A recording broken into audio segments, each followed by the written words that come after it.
Public broadcasting, from state radio stations like Colorado Public Radio, and local television, such as the Rocky Mountain PBS station, to the federal organizations of PBS and NPR.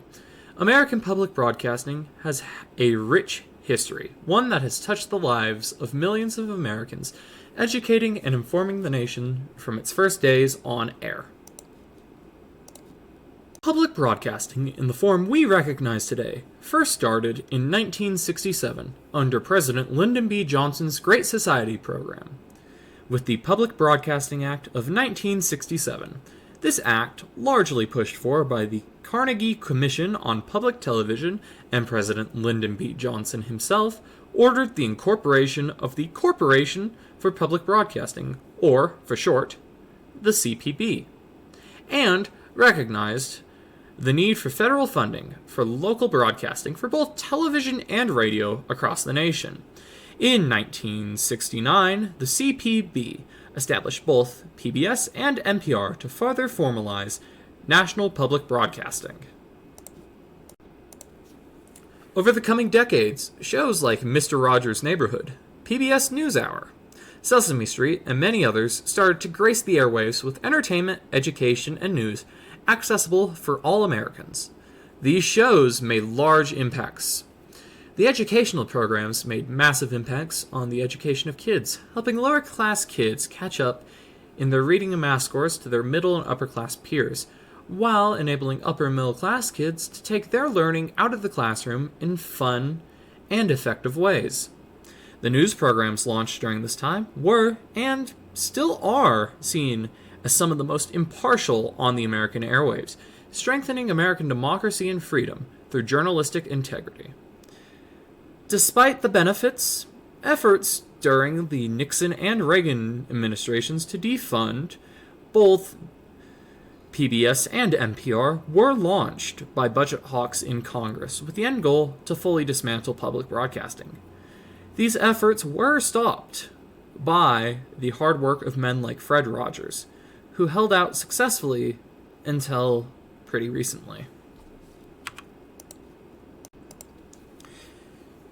In the current day of age, our public broadcasting has been demonized and dismantled systematically by Republicans stretching all the way back from the Nixon years to the current Trump administration, who, along with his GOP allies in Congress, have slowly chipped away at the pillars of trust holding up our public broadcasting system. It has been painted as a Democratic mouthpiece and called biased fake news in recent years. These efforts, along with their rather large base across the country, have allowed the GOP to grow discontent for our public broadcasting.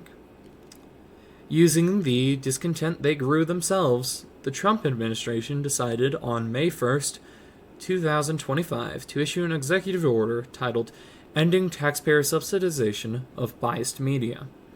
This order demanded the end of federal funding to both PBS and NPR from the Corporation of Public Broadcasting, a move with questionable legality and legitimacy that was finalized with a congressional budget cutting all Corporation for Public Broadcasting funding.